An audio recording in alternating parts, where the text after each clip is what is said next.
Hello दोस्तों, मेरा नाम है ग्लोरी। आज के इस वीडियो में आप लोगों को बताने वाले हैं R S Agarwal math class 6 chapter number 9 exercise 9A का इंट्रोडक्शन। तो चलिए स्टार्ट करते हैं। ये हमारा न्यू चैप्टर है linear equation in one variable. तो यहाँ पर ये चैप्टर आपके लिए बिल्कुल ही न्यू होगा। तो जैसे कि हमने इसके पिछले चैप्टर नंबर 8 में पढ़ा था अलजेब्रिक एक्सप्रेशंस। तो उसमें एक्सप्रेशन में क्या था, x था, y था, ऐसे ही कोई भी एक वेरिएबल था।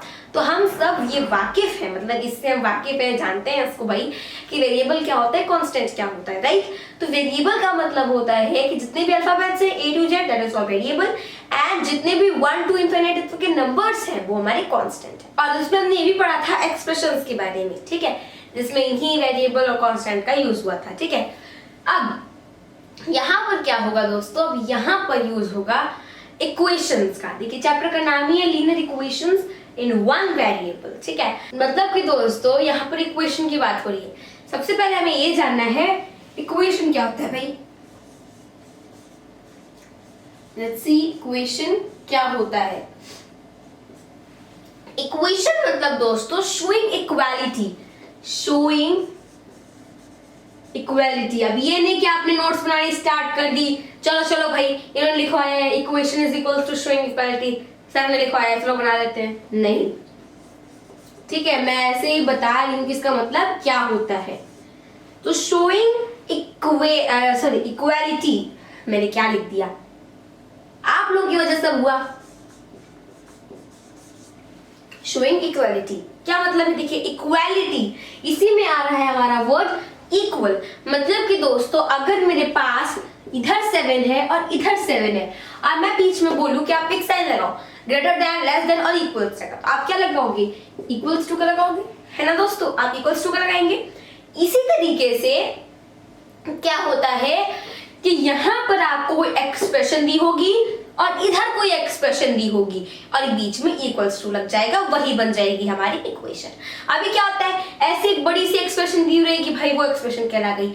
अब क्या होगा कि दो एक्सप्रेशंस के बीच में इक्वल टू लगा दिया जाएगा तो वो इक्वेशन बन जाएगी। समझ आया? जैसे कि फॉर एग्जाम्पल 5x + 4 = 3x, ठीक है।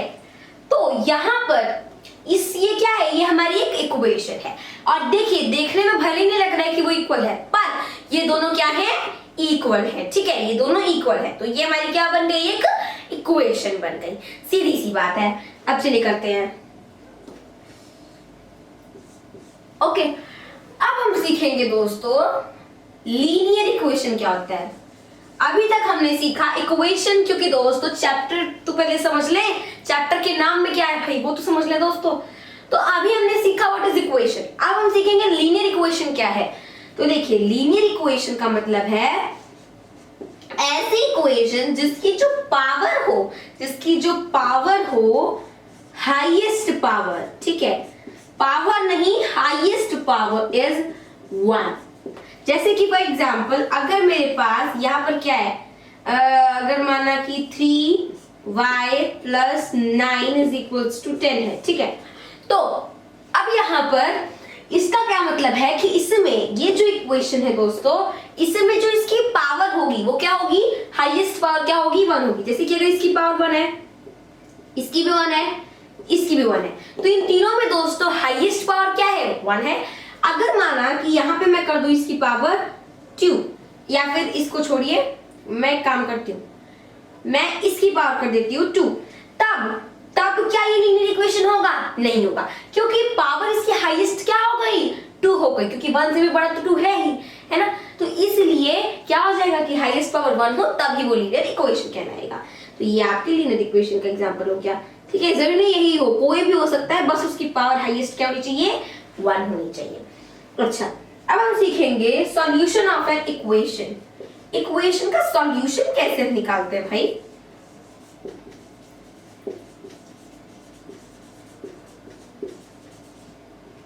मैंने यहाँ पे आपको बताया था कि इक्वेशन का मतलब होता है शोइंग इक्वालिटी, ठीक है, इनइक्वालिटी नहीं, बिल्कुल डिस्क्रिमिनेशन नहीं होगी दोनों में, ठीक है। तो इस तरफ को हम बोलते हैं left hand side, this means LHS, and इस तरफ को बोलते हैं हम right hand side, this means RHS। Why?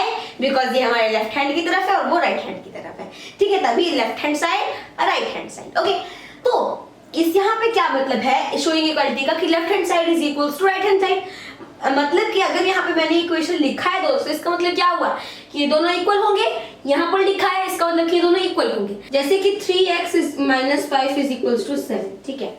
अब यहाँ पर एक्चुअल नंबर क्या है, 3 है, 5 है, 7 है, ठीक है, पर x है नहीं है, ठीक है। तो माना कि हम क्या रखते हैं, x को 4 मान लेते हैं, ठीक है। तो अगर हम एक काम करते हैं, x के लिए 4 रखते हैं, जैसे होता है ना एक्सप्रेशन में दोस्तों वैल्यू रखते थे, उसी तरीके से यहाँ पर भी करेंगे। तो 3 4 12 माइनस 5 इज इक्वल्स टू 7। अब 12 में से 5 को सब्ट्रैक्ट करेंगे, 7 आएगा, 7 is equals to 7. Now you can see left hand side is equals to right hand side.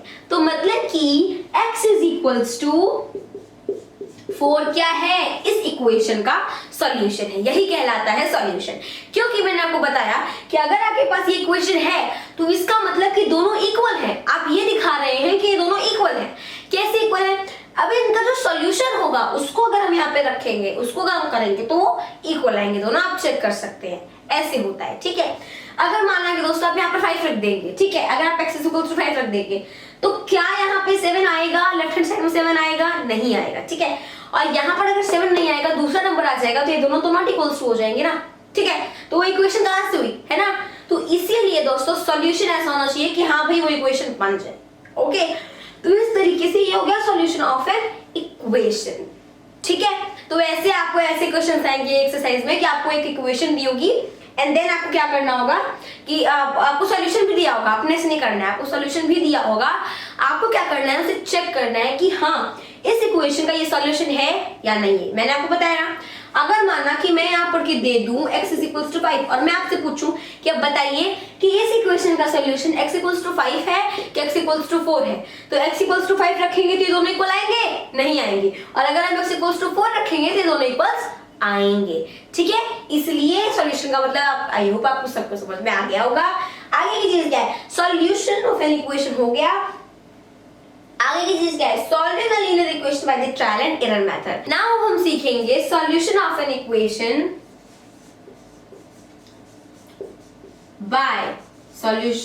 Equation by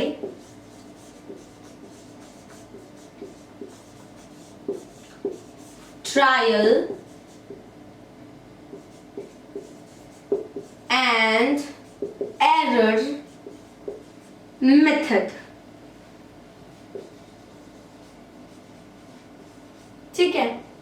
अब देखिए क्या होता है, ऐसा होता है ना दोस्तों कि मतलब किसी भी चीज को सॉल्व करने का कोई मेथड होता है, कोई तरीका होता है। तो यहाँ पर इक्वेशन को सॉल्व करने का ये तरीका नहीं है, ये सिर्फ एक मेथड है, ठीक है। ऐसे हर इक्वेशन सॉल्व नहीं होती है। ओके, अब इक्वेशन को सॉल्व करने का क्या मतलब है, जैसे कि एक्सप्रेशन को सॉल्व करने का मतलब नहीं, एक इक्वेशन को सॉल्व करने का मतलब होता है कि उसका जो वेरिएबल है, इक्वेशन वेरिएबल तो होगा ही, बिना वेरिएबल के इक्वेशन कैसी, ठीक है। तो इक्वेशन में जो वेरिएबल है उसकी वैल्यू फाइंड करना है। जैसे अभी मैंने पढ़ा सॉल्यूशन ऑफ एन इक्वेशन, तो उसमें जो वेरिएबल था उसकी वैल्यू आपको पहले से दी हुई है, ठीक है। आपको बस दिखाना है कि हाँ भाई वो है कि नहीं, प्रूव करना है, राइट। वहीं यहाँ पर आपको क्या करना पड़ेगा कि x का सॉल्यूशन जो आपको दिया हुआ है, x की वैल्यू, वो x की वैल्यू आपको खुद ही निकालनी पड़ेगी और आप खुद निकालेंगे देन आप खुद ही उसको वेरीफाई करेंगे, ठीक है। बस आपको महाराजाओं की तरह एक चीज दे दी जाएगी, दैट इज इक्वेशन। बस खुद ही निकालिए, खुद ही करिए सब। ओके, तो माना कि इक्वेशन है मेरे पास, माना 9x + 2 = 10, 11 कर देते हैं, इसको 11 कर देते हैं। तो यहां पर क्या मतलब हुआ इसका कि ये दोनों इक्वल है। अब हम क्या करेंगे कि लेट करेंगे, मतलब कि माना मैंने अंदाजा लगाया कि x की वैल्यू क्या होगी, 0 होगी।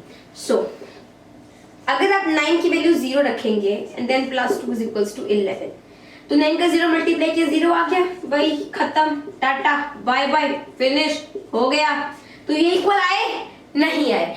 LHS is not equals to RHS, और क्या होना चाहिए, LHS is equals to RHS। अब हम क्या करेंगे कि 0 से तुम्हारा काम बन नहीं रहा है, तो हम अब करेंगे यहाँ पर 1 रखेंगे। अब ऐसा नहीं कि आपको इसे पेयर में नहीं करना पड़ेगा, फिर एग्जाम में आप नहीं करोगे। अगर आपसे बोल दिया ट्रायल एंड एरर मेथड, तो उसका मतलब ये होता है ट्रायल, मतलब कि एक बार आपको ट्रायल लेना है कि अच्छा इससे हो रहा है कि नहीं हो रहा है, अच्छा इससे हो रहा है कि नहीं हो रहा है, जिससे हो जाए वो आपको फाइनल आंसर है। इस सॉल्यूशन को भी आपको दिखाना है वरना आपके मार्क्स कटने हैं, ठीक है। तो 9x + 2 = 11। अगर मैं एक काम करती हूँ, अभी मैंने x की वैल्यू 0 रख के देखी, ठीक है। अब अगर हम x की वैल्यू 1 रख के देखें, क्या पता आ जाए। So let's see.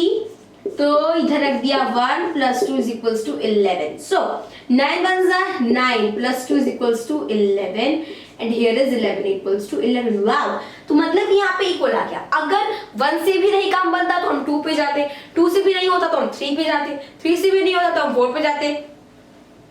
मतलब कि सीधे सीधे दोस्तों ट्रायल एंड एरर मेथड का मतलब यही होता है कि पहले आप कोई वैल्यू रखिए x की, देन उसको वेरीफाई करिए कि हाँ अगर ये आपका वैल्यू रहेगा, मतलब कि अगर ये आपका सॉल्यूशन रहेगा तो क्या जो आपकी इक्वेशन है वो प्रूव हो पाएगी, या फिर अगर आपका ये रहेगा तो क्या प्रूव हो पाएगी। अगर मैं यहाँ पे रख देती x = 5 तो क्या आ पाता यहाँ पे 11, दोनों इक्वल हो पाते, नहीं हो पाते। मैंने यहाँ पे 0 रख दिया, दोनों इक्वल हुए, नहीं हुए। तो मतलब कि इस इक्वेशन का एक ही सॉल्यूशन है, एक ही सॉल्यूशन है इस इक्वेशन का, दैट इज x = 1, ठीक है। तो अभी हम क्या पढ़ रहे हैं, लीनियर इक्वेशन में 1 वेरिएबल पढ़ रहे हैं, मतलब कि ऐसी इक्वेशन जिसमें सिर्फ एक वेरिएबल का यूज हुआ, ठीक है। हम दोस्तों जब बड़ी क्लासेस में जाएंगे तब हम पढ़ेंगे linear equation in 2 variable. Class 8 में जाएंगे तब हम पढ़ेंगे ये चीज, अभी तो हम 6 में ही हैं, ठीक है। तो यानी कि यहाँ पर आज हमने सीखा equation, what is linear equation, solution of an equation and solution of an equation by trial and error method, ठीक है। तो इसी सबसे बेस्ड क्वेश्चन आएंगे आपके एक्सरसाइज 9A में। तो आई होप आपको समझ में आ गया होगा। मिलते हैं नए वीडियो में, तब तक के लिए मेरे सभी दोस्तों की तरफ से जय हिंद, जय भारत।